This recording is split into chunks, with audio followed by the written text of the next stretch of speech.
ไหนก็ไม่มีวันนั้นวันที่ฉันและเธอ episode की starting परपाई से होती है, जो कि अपने ऑफिस में होता है और उसके साथ एक लेडी होती है। बेसिकली वो परपाई के पास एक प्रोजेक्ट देने आई थी, बट वो परपाई को डिनर के लिए बुलाती है एक रेस्टोरेंट में। लेकिन हम जानते हैं परपाई स्काई के अलावा और किसी के साथ जाना पसंद नहीं करेगा, जिस कारण वो साफ साफ मना कर देता है। फिर वो लेडी वहाँ से चली जाती है। परपाई अपने फ़ोन को घूर ही रहा होता है, तभी उसकी सेक्रेटरी कहती है आप फ़ोन को घूरने की बजाय उसका यूज़ कर लीजिए।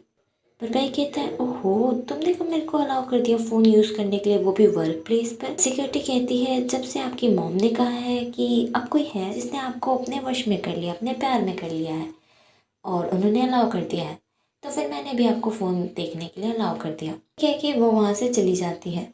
उसके बाद परपाई स्काई को कॉल लगाता है। स्काई बोलता है कि तुम्हारे पास कोई और काम नहीं, जिस पर परपाई कहता है तुम्हारे लिए मेरे पास बहुत टाइम है, मैं आज रात तुमसे मिलने आऊँगा, जिस पर स्काई मना कर देता है। परपाई बोलता है अच्छा ये बताओ तुमको क्या खाना है, मैं तुम्हारे लिए लेके आऊँगा, चाहे वो चाइनीज़ हो, थाई हो, कोरियन हो, जापानीज़ हो, मैं तुम्हारे लिए कुछ भी लेके आ सकता हूँ। स्काई कहता है अच्छा तो ठीक है, इसके लिए तुम्हें उड़ के बीजिंग में जाना पड़ेगा। फिर वो फ़ोन कट कर देता है। परपाई कहता है मुझको चैलेंज। फिर स्काई मैसेज कर देता है कि उसको क्या खाना है। मैसेज देखने के बाद परपाई बोलता है मुझे तो ऐसा लगता है जैसे सच्ची में तुमने मेरे पर पूरा कंट्रोल कर लिया है। ये बोलकर वो स्माइल करता है। फिर वो अपने हाथों को देखने लग जाता है। दूसरी तरफ हम स्काई को देखते हैं, वो भी अपने हाथों को देख रहा होता है। तभी वहाँ रेन आ जाता है। वो कहता है कि तुम हथेली पढ़ सकते हो, मेरी हथेली भी पढ़ के बताओ ना कि मेरी लव लाइन कैसी है। स्काई रेन को डांटता है और कहते हैं चलो क्लास में। फिर हम नेक्स्ट डे परपाई को देखते हैं, जो कि स्काई के ड्रोन पर गया होता है और जॉय को मिलता है, उसे कुछ स्नैक्स देता है, जिससे जॉय खुश हो जाती है और उसे थैंक यू बोलती है। जॉय परपाई से क्वेश्चन करती है कि क्या मैं जान सकती हूँ कि आपका और स्काई का क्या रिलेशन है। परपाई उसे बोलता है कि ये एक सीक्रेट है, ये किसी को मत बताना। स्काई नहीं चाहता कि अभी ये बात किसी और को पता चले और कहता है कि हम कपल हैं। जॉय कहती है हाँ मैं सीक्रेट पर ही अच्छे से रख सकती हूँ। और फिर परपाई स्काई के रूम की तरफ जाने लग जाता है। उसके जाते ही जॉय कहती है सीक्रेट सीक्रेट जैसी तो कोई चीज़ नहीं होती, और वो ये बात पूरे ग्रुप पर शेयर कर देती है। फिर धीरे धीरे आग की तरह ये बात फैल जाती है और हम देखते परपाई स्माइल करता है। उसने ये बात जॉय को बताई इसलिए थी ताकि वो सारी जगह ये बात फैला दे। फिर वो स्काई से मिलता है और कहता है देखो जो तुमने बोला था मैं लेकर आ गया, पूरे 2 घंटे लगे इसको लाने में, बट स्काई तो बहुत नींद में होता है। परपाई पूछता है क्या तुमने नींद नहीं ली। स्काई अपना सर हिलाते हुए कहता है नहीं। परपाई पूछता है कि तुम सोई क्यों नहीं। स्काई बताता है मैं रात भर काम कर रहा था और फिर क्लास के लिए चला गया। फिर वो दोनों रूम के अंदर चले जाते हैं। स्काई बहुत नींद में होता है, जिस कारण परपाई स्काई को खाना खिलाता है, उसकी केयर करता है। खाने के बाद स्काई टेबल पे ही सो जाता है। परपाई उसको बेड पर लेकर जाता है और उसके क्लोथ चेंज करवाने में उसकी मदद करता है। परपाई पूछता है तुमको इतनी नींद आ रही थी उसके बाद भी तुमने मेरा वेट किया। स्काई कहता है हाँ क्योंकि मुझे तुम्हारे लिए दरवाज़ा खोलना था। ये बोलकर वो सो जाता है। अभी परपाई स्काई को किस करता है, लेकिन ये सिर्फ एक इमेजिनेशन होती है परपाई को, असल में तो स्काई सो गया होता है। उसके बाद परपाई को हम उसके भाई के साथ देखते हैं। उसका भाई कहता है मॉम बहुत खुश है आपके बारे में सुनकर। उन्होंने कहा अगर उस लड़के की वजह से आपने दूसरों के साथ सोना छोड़ दिया तो वो लड़का मॉम का फेवरेट बन जाएगा, और मॉम मुझे भी एग्जाम्पल देती है आपका, कहती है कि मैं आपके जैसा बनूँ। जिस पर परपाई कहते हैं तो फिर ठीक है ना, तुम्हें अपने लिए एक बॉयफ्रेंड ढूंढ लो। उसका भाई कहता है ये बात आप कह रहे हैं। परपाई कहता है मैं इस पर दिखा दूंगा कि मैं सीरियस हूँ। उसके बाद वो एक पेपर अपने भाई को देते हुए एक फेवर लेता है। तभी उसके पास स्काई का कॉल आता है। स्काई की आवाज़ बड़ी डरी हुई लग रही थी और ऐसा लग रहा था जैसे वो रो रहा है। स्काई कहता है परपाई तुम जल्दी से मेरे रूम पे आ जाओ। फिर परपाई स्काई के रूम पे पहुंचता है और उससे पूछता है तुम ठीक हो ना, तुम रो क्यों रहे थे। बोलता है मैं कहाँ रो रहा था। स्काई परपाई को खींच के लेके जाता है और कहता है कि चलो मेरी मदद करो मेरे काम में। परपाई स्काई का हाथ पकड़ के कहता है कि पता है तुम्हारी वॉइस फ़ोन पर ऐसी लग रही थी जैसे कि तुम रो रहे हो, मैं कितनी ज़्यादा टेंशन में आ गया था। ये बोलकर वो नाराज़ हो जाता है। स्काई उसको मनाने के लिए किस करता है, फिर उसका हाथ पकड़कर उसको सॉरी बोलता है। परपाई मान जाता है। फिर वो दोनों साथ में काम करने लग जाते हैं, लेकिन परपाई का मुंह अभी भी उतरा हुआ था। इसके बावजूद भी वो स्काई की पूरी पूरी मदद करता है। उसके बाद परपाई सो जाता है। स्काई भी उसके बगल में जाकर सो जाता है। नेक्स्ट डे हम देखते हैं परपाई स्काई को छोड़ने जाता है। स्काई उससे सॉरी बोलता है। पर स्माइल करता है और बोलता है तुम्हारी पनिशमेंट है कि तुम्हें मुझे किस करना होगा। स्काई कहता है क्या तुम पागल हो गए हो। पर कहता है क्या मैंने कुछ गलत बोल दिया, ये तो एक पनिशमेंट है। इसके बाद वो कहता है गुस्सा नहीं खुश हूँ, ये बात सोच के कि जब तुम्हें ज़रूरत थी, तुम्हें मदद चाहिए थी, तब तुमने मुझे बुलाया, ये एक रिवॉर्ड है मेरे लिए। तब स्काई स्माइल करता है। पर कहता है मेरे लिए तुम प्राइसलेस हो, इम्पॉर्टेंट हो, मेरे को कभी भी कॉल कर सकते हो, लेकिन हाँ कल की तरह मत करना।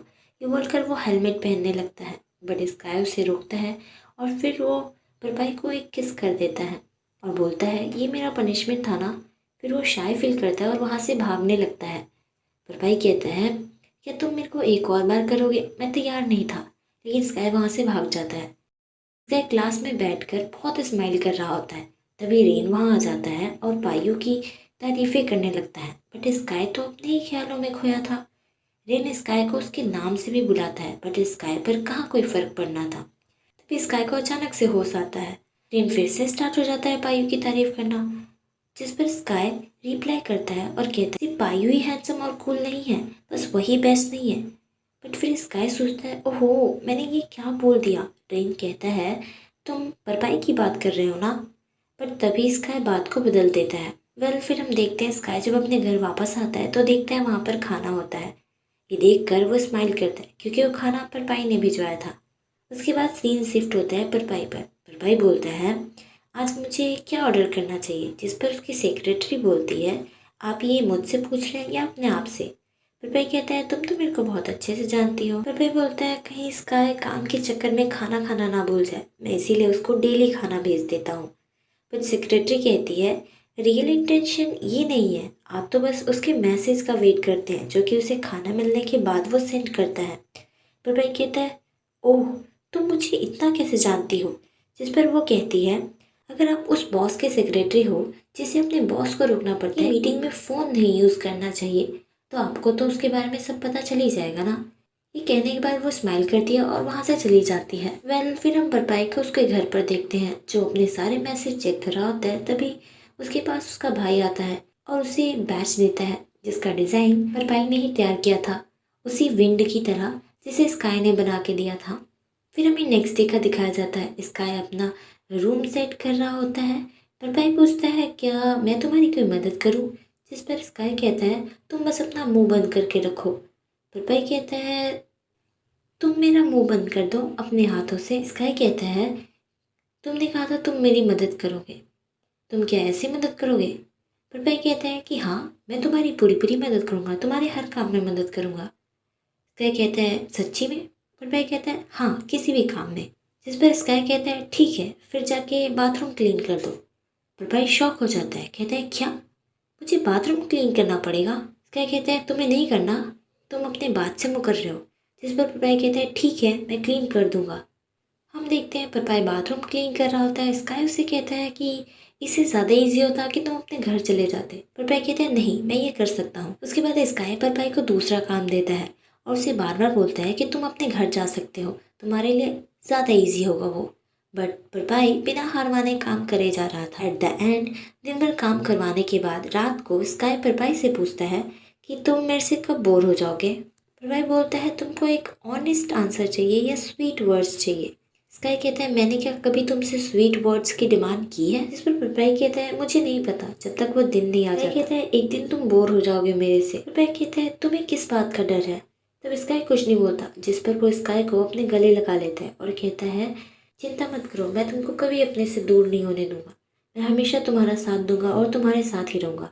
तभी स्काई उससे अलग होता है और फिर वो परपाई को लिटा देता है और उसके ऊपर बैठ जाता है और अपना टी शर्ट खोल देता है। परपाई उसे रोकता है, कहता है रुको रुको तुम ये क्या कर रहे हो, तुम मेरे साथ मजाक मत करो।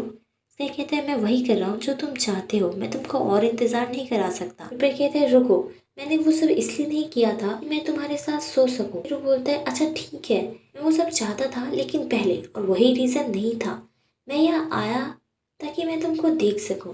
मैं तुम्हारे साथ इसलिए नहीं हूँ ताकि मैं तुम्हारे साथ सेक्स कर सकूं, बल्कि अब मुझे तुम्हारे साथ रहना अच्छा लगता है। लेकिन तभी स्काई परपाई को किस कर देता है। फिर वो दोनों साथ में एक अच्छा टाइम स्पेंड करते हैं। नेक्स्ट डे परपाई स्काई से उसके फेवरेट थिंग्स के बारे में पूछता है। उसके बाद वो स्काई के फादर के बारे में पूछती, उनको कोई प्रॉब्लम नहीं होगी, तुम इस बार अपने घर भी नहीं गए। स्काई बताता है मैं हाई स्कूल से ही अकेला रह रहा हूँ, मेरे पेरेंट्स मुझे हर मंथ मनी सेंड कर देते थे। पर भाई पूछता है क्या तुम्हारे लिए वो हार्ड टाइम था? जिस पर स्काई कहता है कि नहीं, मेरे को तो मानो आज़ादी ही मिल गई थी, मैं कुछ भी कर सकता था। वो बताता है हाई स्कूल में मैं एक ट्रबल मेकर था। भाई कहता है इसका मतलब तुमने पियर्सिंग हाई स्कूल में करवाया।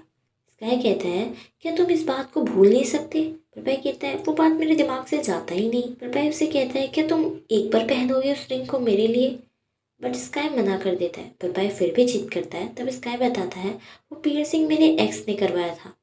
ये सुनकर तो पर भाई उसे साफ साफ मना कर देता है पहनने से। पर भाई पूछता है क्या तुम अभी भी अपने एक्स को पसंद करते हो? स्काई कहता है अगर ऐसा होता तो मैं तुम्हारे साथ सोता नहीं, मैं उससे रिलेटेड सारी चीज़ें बस पीछे छोड़ चुका हूँ, मैं बस हमेशा गंदे लोगों से ही मिला हूँ। जिस पर परपाई कहता है ऐसा नहीं है, देखो तुमको मेरे जैसा कितना अच्छा लड़का मिला है, अगर तुम 3 बार जन्म लोगे ना फिर भी तुमको इतना अच्छा लड़का नहीं मिलेगा। इसके बाद परपाई बात लेने चला जाता है। फिर सीन शिफ्ट होता है स्काई के कॉलेज पे। स्काई और उसके दोस्त क्लास के बाद बाहर आ रहे थे। बाहर परपाई पहले से खड़ा था, स्काई का वेट कर रहा था। स्काई नोटिस करता है परपाई विंड वाला बैच पहना है और वो स्माइल करता है।